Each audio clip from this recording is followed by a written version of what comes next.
all kinds of stuff back here I don't want to trip on. Wow.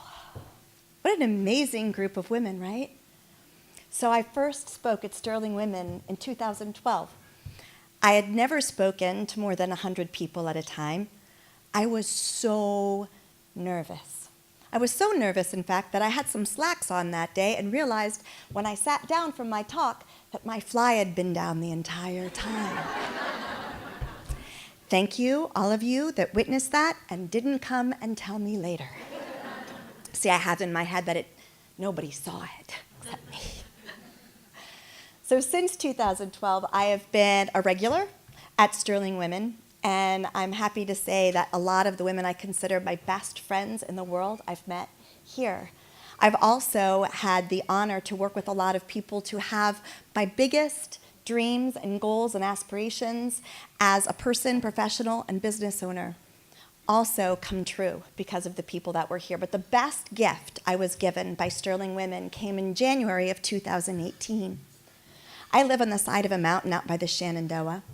So I was getting ready to come to Sterling Women in January when 15 minutes before I was supposed to leave, I get a phone call. It's Christina. I'm thinking she just wants to talk. I'm like, hey, Christina. And she's like, Cindy. I'm like, what? She said, you're coming today, right? I went, well, yeah, of course. She goes, well, my speaker, she can't come, the weather. She canceled, Cindy. Can you talk? Can I talk? I said, sure. So about 5 minutes later, I was like, holy crap. What am I going to talk about?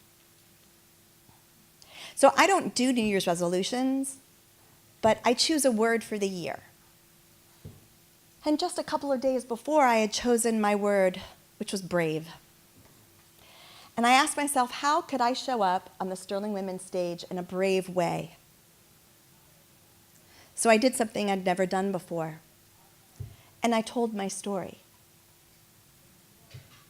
And I was shaking then the way I'm shaking right now. But I'm really glad I did. Barbara Comstock. Because I did speak that day, one of your people found me and asked me to speak to over 170 girls just last Monday. And it was my honor to tell my story to those girls. And I believe I'll be telling my story a lot more in the future because I know I'm not the only woman that has been challenged with physical and emotional abuse in their lives. I know I'm not the only woman that has been challenged with depression and suicide. I know I'm not the only woman who has at times felt broken, only to realize that I could heal myself. And by speaking my story, rather than it being a story that is sad, it's a story that involves hope.